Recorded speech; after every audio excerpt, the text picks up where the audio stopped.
Welcome to the Tech Egg. Don't get scrambled. Enjoy the video. In this video, I will explain how to make easy minestrone soup. First, let's gather our simple ingredients.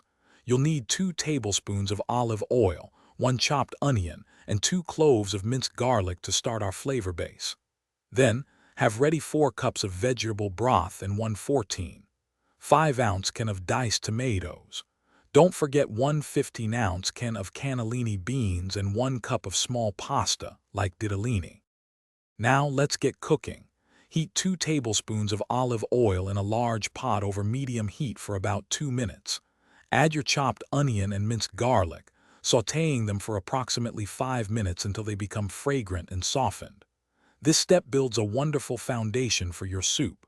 Next, pour in the 4 cups of vegetable broth and the 5-ounce can of diced tomatoes. Bring this delicious mixture to a gentle boil. Once your broth is boiling, it's time to add the pasta. Stir in the 1 cup of small pasta, like ditalini or elbow macaroni, and let it cook for about 8 to 10 minutes, or until it's al dente. Then, add the 15-ounce can of cannellini beans, stirring them in gently. Let the soup simmer for just 2 more minutes to warm the beans through. Finally, season your minestrone with salt and pepper to taste. Your easy minestrone soup is now ready to enjoy.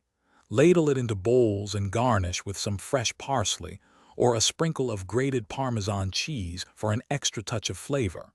This hearty and comforting recipe yields approximately 6 servings, making it perfect for a family dinner or meal prep. It's a simple yet satisfying dish that's sure to warm you up.